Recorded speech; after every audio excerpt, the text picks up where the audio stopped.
ఇద్దరు రాజులు పోటీ చేస్తారు నార్త్లో. కేకే రాజు వర్సెస్ విష్ణు కుమార్. ఉందమ్మా, ఐడియా ఉందా? ఉంది. మహిళల ఓట్లు ఎవరు కట్టారు? ఎక్కువ అంటే మహిళల ఓట్లు అనే జెంట్స్ అయినా లేడీస్ అయినా ఎవరైనా కేకే రాజు గారికి ఓట్లు వేస్తారు. ఎందుకంటే ఆయన ప్రజల్లో ఉన్నారు. ఆయన ఒకసారి గెలిచి ఇంకా పదవి అయిపోయిన తర్వాత జనాల్లో అసలు ఎక్కడ కూడా ఏ కష్టాల్లో నుండి ఎవరికి ఏ కష్టాలు కూడా రాలేదు. ఆయన ఓడిపోయినా కూడా జనాల్లో ఉన్నారు. అలా ఆయనకి రాలేదు. ఎవరు గెలిచిన ఆయన అండ్ విష్ణు కుమార్ రాజు గారు. విష్ణు కుమార్ అది ఇప్పుడైతే ఎవరైతే కేకే రాజు గారు పోటీగా ఉన్నారు ఆయన ఏం చేయలేదమ్మా. ఏం చేయలేదు. అప్పుడు డెవలప్మెంట్ ఆయన ఉన్న ఎమ్మెల్యే ఉండేటప్పుడు మట్టుకు డెవలప్మెంట్ అంటే ఏమీ లేదు. ఈయన మట్టుకు ఓడిపోయినా కూడా జనాల్లో ఉన్నారు.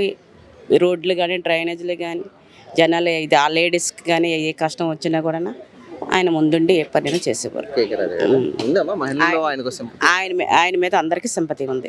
ఆయన ఈ లాస్ట్ టైం ఎలాగ ఓడిపోయారు, ఈసారి ఆయన ఎలాగైనా గెలిపించాలి. ఎందుకు ఓటు చేయాలంటారు కేకే రాజు గారికి? ఆయన కష్టపడి తిరుగుతున్నారు. ఆయన కోసం ఒకసారి గెలిపించాలి, ఈసారి గెలిపించాలి. అది పైన జగన్మోహన్ రెడ్డి ఫ్యాక్టరీ కూడా ఉపయోగపడుతుంది.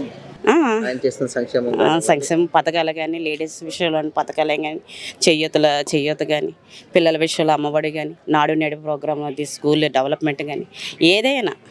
ఇద్దరు రాజుల మధ్య పోటీకి ఏ రాజు గెలిపించకపోతారు? కేకే రాజు, విష్ణు కుమార్ రాజు? నాతో ప్రజలు కేకే రాజు గారు. కేకే రాజు ఎందుకండి? ఎందుకంటే జనరల్గా ఎవరైనా ఓడిపోయిన తర్వాత నిరాశ చెంది ఇంట్లో ఉండిపోతారు. కానీ ఈయన నిరాశ చెందలేదు. జనాల కోసమే సర్వీస్ ఇచ్చారు. చరిత్రలో ఎవరు కూడా 5 సంవత్సరాలు నిత్యం ప్రజల్లో ఉండి ప్రజలకు అందుబాటులో వాళ్ళ సమస్యల మీద పోరాటం చేసిన ఆయన ఎవరు లేరు. దానితోడు కరోనా మహమ్మారి టైంలో కూడా ముందుకు రావడానికి భయపడే పరిస్థితిలో ఆయన ప్రజలకు అందుబాటులో ఉండి ఎవరికి ఏం కావాలనేది ఆయన ముందుండి నడిపించారు. ఈ కొండవార ప్రాంతంలో చాలామంది కరోనా టైంలో చాలా ఇబ్బంది పడ్డారు.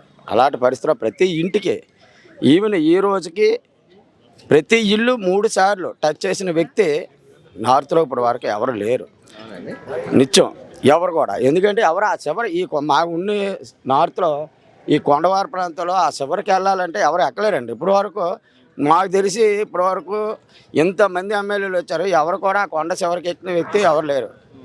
అలాంటిది కేకే రాజు గారు ప్రతి ఇంటికి 3 సార్లు అంటే సంక్షేమ పథకాల కోసం వారి యొక్క వాటర్ స్పెషాలిటీస్ కానీ, ఎలక్ట్రికల్ కానీ, వాళ్ళు పడే బాధలు స్వయంగా ప్రత్యేకంగా ఇంటికి వెళ్ళి తెలుసుకునే వ్యక్తి ఈరోజు కేకే రాజు గారు. గతంలో ఓడిపోయారు, అయినా ప్రజల్లో ఉన్నారని చెప్తున్నారు. ఒక అవకాశం అడుగుతున్నారు, కేకే రాజు గారికి ఇవ్వచ్చు అంటారా? ఇవ్వాలండి, కంపల్సరీగా ఇవ్వాలి. ఎందుకంటే గెలిచిన వ్యక్తులు తిరగట్లేదు. ఓడిపోయిన వ్యక్తి నిత్యం ప్రజల్లో తిరగడం అనేది గ్రేట్ కదా. మనకు ఎవరు తిరుగుతారు చెప్పండి?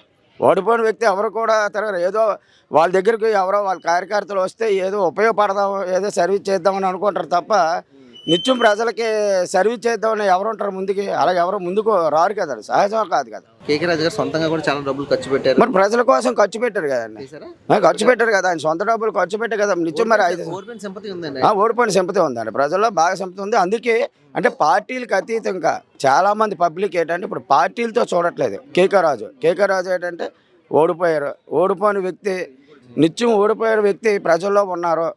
అమ్మ మన ముందుకు వచ్చి నిత్యం మనకు కనిపిస్తున్నారు. అంటే గతంలో ఎమ్మెల్యే గెలిచిన వ్యక్తిని ఎమ్మెల్యేలు పబ్లిక్ చూడాలనుకుంటే ఏదో ప్రోగ్రాం పెడితేనే ఎమ్మెల్యే కనిపించేవారు. కానీ ఈరోజు అలా కాదు.